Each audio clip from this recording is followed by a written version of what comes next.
Hello, today I will be showing you my bullet journal book log and how I set up my reading journal. So this is my reading journal and I like to track my reading and the books that I've read by the year. So this is the one that I just set up in January for 2023. My journal is blank and that's what I prefer, but I know some bullet journals are lined or have grids and that works really well too. So starting off, I have the beginning of my reading journal. The left side is just my cute little title page, 2023 reading journal, and the right side is where I have my reading goal, which for this year is 50 books. Last year I read 43 books, so this year my goal is 50. This is totally optional when setting up your book log, but I liked to make it pretty and I just did all of it with scrapbook paper and some letter stickers. So starting off with the actual book log, this is what you would find in a typical bullet journal. So I just have the book title, the date, and the rating, and I lightly lined it with pencil.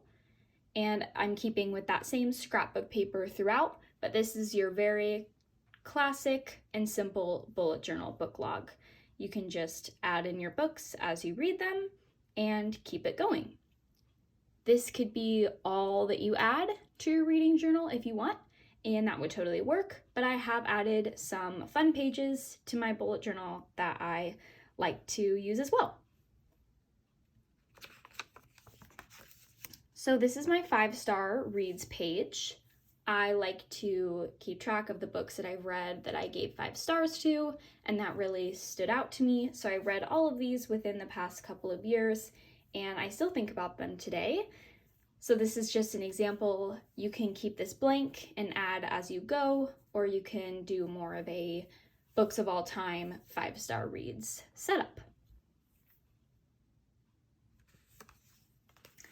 Another way to keep a book log is in a visual gallery type of layout. So with this, I've just printed out pictures of the book covers and glued them into the book. This is another really simple way to do it if you want to just keep your reading journal simple, visual, and cute, and just put in the covers of the book. I like doing this as well, adding as I go and making sort of a collage of the year so I can quickly look back and see everything that I read.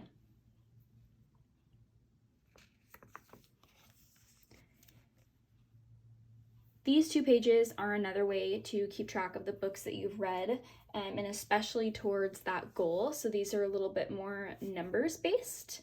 On the left side, I have my books that I've read by the month. So this is just each month, I'll write in how many books I've read. So in January, I read 6 books, and next week or so, when February is over, I will add in that total as well.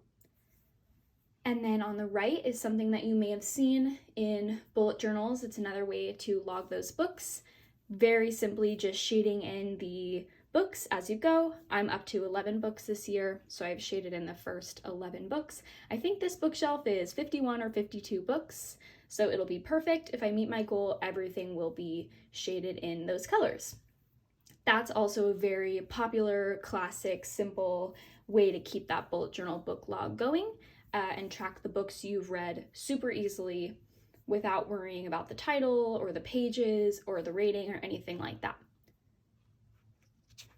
Finally, my last fun page is just my books to read page, which I have not filled in yet because there are so many books that I want to get to reading this year. But you could list these, you could keep kind of a log for the books that you haven't read yet. You could print out the pictures of the front of the book. You could be super creative with this, just like the other logs previously. And I just use pens for everything, and all of the stickers that I've used, like these little book stickers, I use the Happy Planner brand if you're interested in those. And other than that, I just kind of go with the flow and make it up as I go. But yes, so that is my bullet journal book log and a walkthrough of my entire reading journal setup. And I hope you enjoyed and maybe got some good book recommendations while you're at it. Thank you.